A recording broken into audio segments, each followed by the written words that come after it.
നീതിമാന്റെ ആശ്രയം. ഞാൻ കർത്താവിൽ അഭയം തേടുന്നു. പക്ഷിയെപ്പോലെ പർവ്വതങ്ങളിൽ പോയി ഒളിക്കുക എന്ന് നിങ്ങൾക്ക് എന്നോട് എങ്ങനെ പറയാൻ കഴിയും?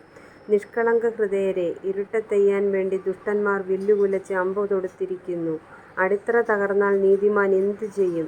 കർത്താവ് തൻ്റെ വിശുദ്ധ മന്ദിരത്തിലുണ്ട്. അവിടുത്തെ സിംഹാസനം സ്വർഗ്ഗത്തിലാണ്.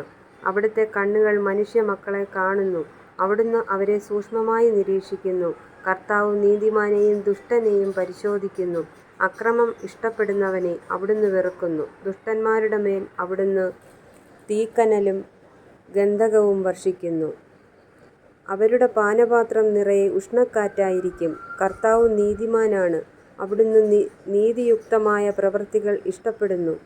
പരമാർത്ഥ ഹൃദയർ അവിടുത്തെ മുഖം ദർശിക്കും. ദുഃഖിതന്റെ പ്രാർത്ഥന. കർത്താവേ, എത്രനാൾ അങ്ങെന്നെ മറക്കും? എന്നേക്കുമായി എന്നെ വിസ്മരിക്കുമോ? എത്രനാൾ അങ്ങയുടെ മുഖം എന്നിൽ നിന്ന് മറച്ചുപിടിക്കും? എത്രനാൾ ഞാൻ വേദന സഹിക്കണം? എത്രനാൾ രാപകൽ ഹൃദയവ്യഥയനുഭവിക്കണം? എത്രനാൾ എൻ്റെ ശത്രു എന്നെ ജയിച്ചു നിൽക്കും? എൻ്റെ ദൈവമായ കർത്താവേ, എന്നെ കടാക്ഷിച്ച് ഉത്തരമരുളണമേ. ഞാൻ മരണനിദ്രയിൽ വഴുതി വീഴാതിരിക്കാൻ എൻ്റെ നയനങ്ങളെ പ്രകാശിപ്പിക്കണമേ. ഞാൻ അവനെ കീഴ്പ്പെടുത്തി എന്ന് എൻ്റെ ശത്രു പറയാൻ ഇടയാകരുതേ. ഞാൻ പരിഭ്രമിക്കുന്നത് കണ്ട് എൻ്റെ ശത്രു ആനന്ദിക്കാൻ ഇടവരുത്തരുതേ. ഞാൻ അവിടുത്തെ കരുണയിൽ ആശ്രയിക്കുന്നു. എൻ്റെ ഹൃദയം അങ്ങയുടെ രക്ഷയിൽ ആനന്ദം കൊള്ളും. ഞാൻ കർത്താവിനെ പാടി സ്തുതിക്കും.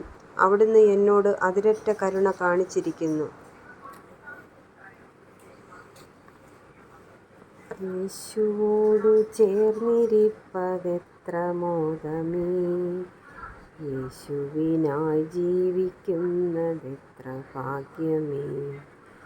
ആശതന്നോടെന്നുമെന്നിൽ വർദ്ധിച്ചിടുന്നേൻ, ആശിക്കുന്നേൻ കൂടെ വാഴാനെന്തു സാധ്യമോ? ആശിക്കുന്നേൻ കൂടെ വാഴാനെന്തു സാധ്യമോ?